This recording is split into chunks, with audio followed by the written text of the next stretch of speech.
Welcome back, ladies and gentlemen, to another episode of Between Two Lockboxes, presented by Broke Agent Media. Today with me, I have celebrity real estate broker, star of Netflix and Discovery Plus's Selling the Hamptons, one of my best friends, an absolute beauty, JB Andreassi. Let's go. Thank you What's up, Danny? for coming. The guy gets a third season renewed here and forgets about his friends. The guy only hits me up now to find out where my outfits are from. You are probably the only person who went to Dartmouth and became a real estate agent.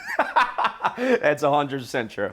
How did you wind up? How did you wind up in real estate? And more importantly, how did you wind up the star of a show featuring some of the craziest, most secretive celebrity lifestyle and real estate in the U.S. really, or maybe even the world? I'd say. Yeah. Loaded question there. You think you go to an Ivy League school and then a business school after that you're on to go to a hedge fund or start a tech company or change the world. But here I am just selling homes and doing the thing. But for me, my start was with my dad.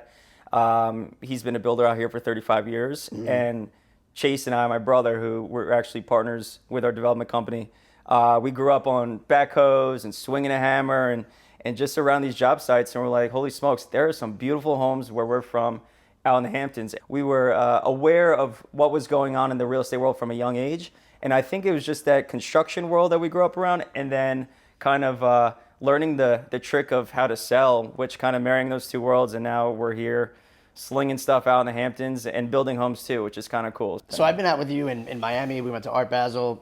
We've gone to the city plenty of times. You came to my housewarming party. And I've been with you guys. And I mean, obviously, Full Free too. Shout out to him. The opportunities that you guys are able to generate from the show. I mean, we've been to UFC fights. We've been to the U.S. Open, VIP. Full Free gets anything he wants. You're sponsored by a jet company. Yeah. What would you say? And I've been out and seen people like stop you in the elevator and like take a picture with you, or in the train, on the train, do the same thing. Sure. It's pretty interesting. What would you say though is like one positive from the show and maybe one negative from the show?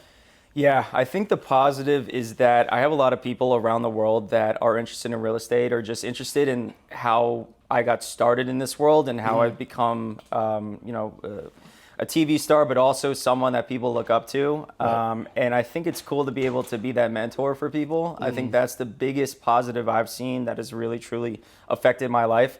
Yeah. The downside is, shit, man. Like, I'm on camera all day, every day, from June 1 through June 30, and then September 5th, right after Labor Day, through the 30th, and then we have to do interviews. It's just a lot. Yeah. It's a grind. It takes away from, 70% of my business. They'll be like, JB, support what you do. I don't want to be on TV. The hardest part is balancing the TV world with my actual, the bread and butter of my business, which is the 3 millions, 5 millions, 7 millions that don't necessarily make it on the cut. When you guys are filming and you're filming for hours at a time, right? If one of your clients calls you, like you can't tell them, hey, like I'm filming, I'll call you back. Like if they want to put an offer in or if they're trying to sell their house, like, so how do you manage that where you're filming, where you're on the show, right? And then one of your clients are calling you. At first season, when I was just trying to figure it out and tiptoeing through and trying to, not sweat and look awkward on TV, it was tough to do. Did you get any Botox? You needed to. I've got it in my pit, dude, in my armpits. I still sweat. I like, my armpits go through the Botox, funny. but yeah, some and too. everyone knows that on a production set. I'll like have to be like, yo, can I get a fan over here? Like, hold me down. But yeah, dude, that first season was tough. But then you learn how to balance it out. Mm-hmm. And I'm at the point now, they call me the diva on set because I'll be like, guys, stop. I need to go take this call and like put everyone on pause because, dude, at the end of the day, like this is, you got to do right by your clients no matter if, you're on TV or not. So. All right, so I'm going to read some reviews here and I want your reaction, okay? Yep. This is funny. Somebody wrote, the worst property selling series ever. The agents are so unattractive. Yuck. Wow. That's insane. The show feels like an attempt for Michael, shout out to Full Free, to get noticed by the challenge as a meathead. And despite saying in the past he didn't want to be on reality television, JB seems like he'd be better suited for The Bachelor. That's actually spot on. That's awesome. Actually very true. I have a quick little secret here. Myself and the entire BAM crew are going to be in Dallas in August at Tom Ferry's Summit. It is going to be the most fun, the most educational, and the most value conference that you've ever been to in your life. We are going to be there all week. Some of your favorite personalities, myself, Eric Simon, the Broke Agent, Byron, Taya DeCarlo, Tom Toole. We're going to be there all week, masterminding, filming videos, coming up with content, and having fun and learning. So make sure you get your tickets because prices are going up. And our link is the cheapest and best way to get your tickets. So Tom Ferry Success Summit is going to be in August in Dallas. Make sure you're there. Come hang out with us all week and have some fun. One thing that you would change about the show? Oh, yeah. I just think like recently, and this is kind of an inside track into what's going on with the show. You know, during the pandemic, it's really easy to show because we had a lot of homes out here that were actually for sale, and over the last 6 months or so. This is my dog, by the way, Ollie. He protects me when people are making fun of Daddy. He comes right up. No budget set here. It's real low key. That's right. So, the thing is, so we had so many homes to sell, and okay. The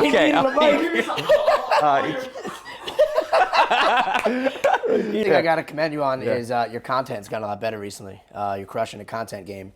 So, I mean, we've been out together. Remember in our Basel, I 10 grand on that stupid painting, and I posted it on my Instagram story, and I woke up the next day, and I'm like, I bought a painting. You should post that painting here. Crushed. Insane. But you don't do any of that stuff. Like, you're very good with, that's one of my faults is, I'm out last night, Portnoy, right, posting it. Maybe I shouldn't be doing that, right? And you've always told me you try to remain professional on your stories and stuff like that. But do you ever feel like if you're going out or, even locally, or you're doing those things, right, and God forbid you are drinking or you're doing something, because you have the platform that you do or the show, is that something that is in the back of your mind? Not even necessarily just posting, but if you're somewhere and someone's videoing you, look at these two jabronis. Dan just bought a $10,000 painting of a Joker. I